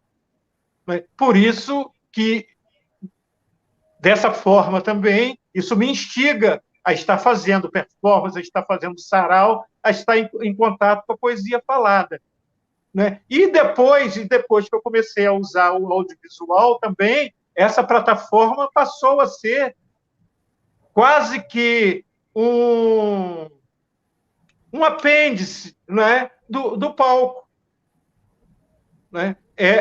Muitas vezes, quando o poema está memorizado, eu gravo, que seja no celular, que seja com câmera, que seja o que for, como se eu estivesse no palco. Né?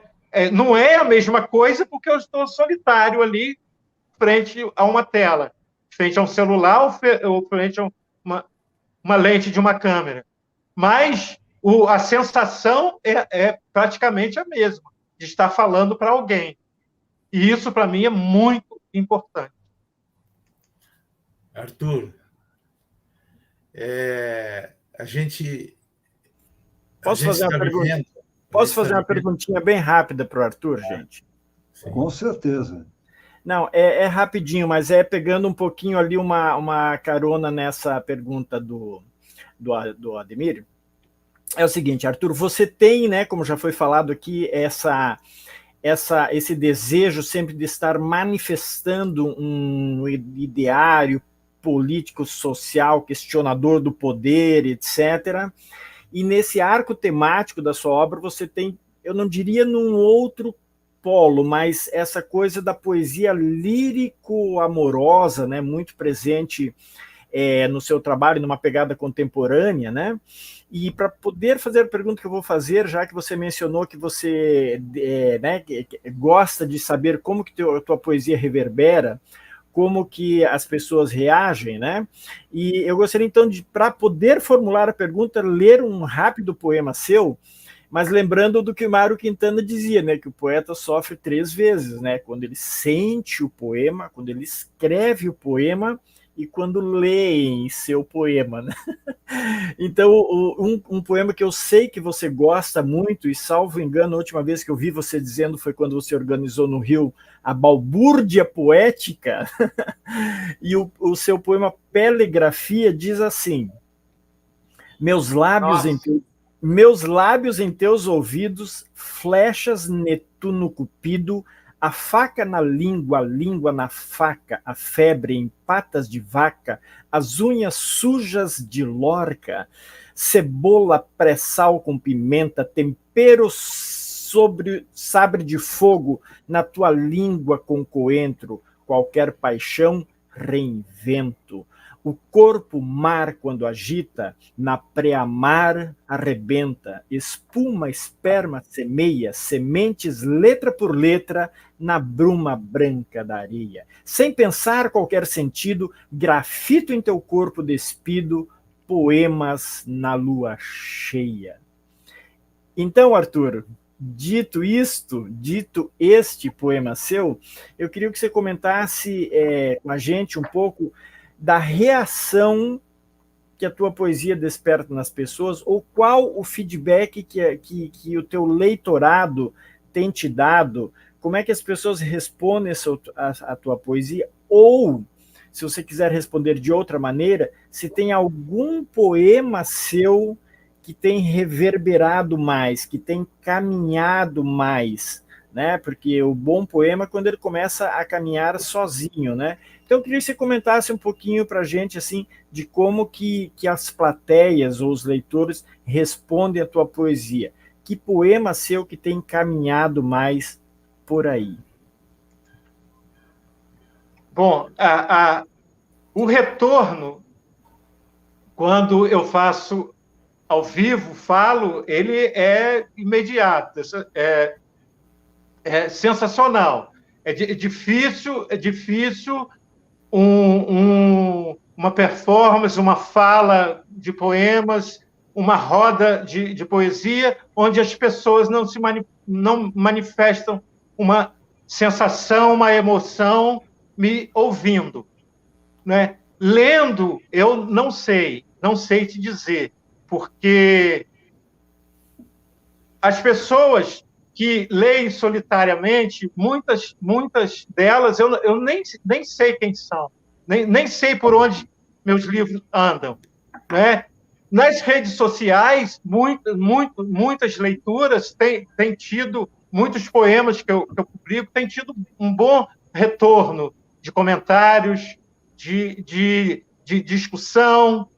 Por exemplo, esse poema que o Ademir leu, O Terra de Santa Cruz, é o meu carro-chefe. Desde que ele foi escrito em 1987, nunca eu deixei de tê-lo em meu repertório, né? Como outros, né? Porque sempre no meu repertório tem a poesia dos anos 80, dos anos 90 e 2000. E sempre mesclando esse foco no lírico amoroso, no político social. Não tem outros focos. Esses focos, a variação deles é a linguagem metafórica, muitas vezes ela flui, ela vem. Outras são mais diretas. Esse poema Pelegrafia, que você leu, ele tem uma história interessante, que ele foi, quando eu escrevi, eu mostrei para o Gidu. E Gidu falou, Arthur, Gidu Saldanha, um dia eu vou fazer um filme com a Mai e você vai ler esse poema, você vai falar esse poema para ela, né? E no filme Brisa, ele criou a coisa mais louca que eu imaginei. A Mai no meio, eu falando esse poema em um ouvido dela e o Jorge Ventura falando o poema dele no outro ouvido dela, né? É uma cena louquíssima, né? E é um poema que eu gosto muito dele, ele está no Júri Secreta. Quando eu falo, a reação é muito intensa, mas tem uns poemas lá do Suor e Cio que são extremamente sacanas, né? Que dificilmente não tem também quando eu falo em alguma performance, em algum lugar, principalmente se a plateia for jovem, for uma garotada, né? Que diz o seguinte: o preço atual proíbe que me coma, mas para ti estou de graça, para ti não tenho preço. Sou eu quem me ofereço a ti, músculo e osso. Leva-me a boca e completo teu almoço. África sou raiz e raça. Orgia pagã na pele do poema. Cor em chagas que me sangra, alma satã na carne de Ipanema. O negro na pele é só pirraça, de branco na cara do sistema. No fundo, é amor que eu dou de graça. Dou mais do que moça no cinema. Arthur,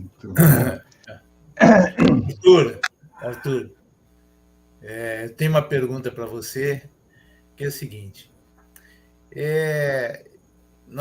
Eu acho que concordamos que parece que o Homo sapiens não deu certo, né? Nós estamos vivendo uma transição do mundo, né? Uma mudança de época e não uma época de mudança.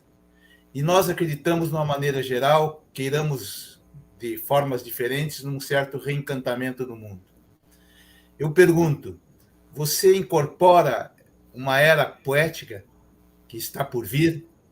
Você talvez seja um arauto do Homos Poéticos, que se contrapõe esse paradigma terrível que a gente está vivendo, da racionalidade, desse paradigma da vida banal, da vida medíocre, da vida consumista, etc., onde tudo é mercadoria. e a poesia é dádiva, a poesia ela é para ser dada, a poesia é cósmica, é pertencimento.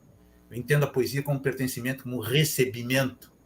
Você recebe de alguma fonte misteriosa, sem dúvida que tenha o trabalho todo com a palavra, como você já bem enunciou.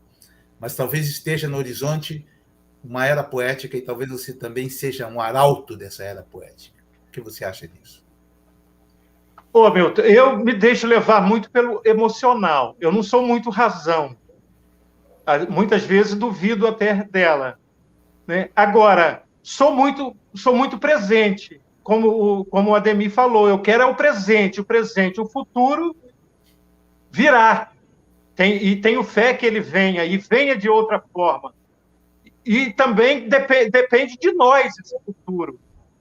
Depende de toda uma reconstrução do homem sápio. Depende de toda uma reconstrução de uma sociedade que está aí se suicidando, morrendo, se matando. Quer dizer, eu não quero isso no meu presente e não quero isso no meu futuro. Qual é a ferramenta, qual é a arma que eu tenho para lutar contra isso, para dizer o que eu penso e para mostrar esse presente da forma que eu penso e quero ele? É a arte, é a poesia, é a palavra. Não é? Sou pessimista? Não. Otimista também ao extremo? Não. Pé no chão.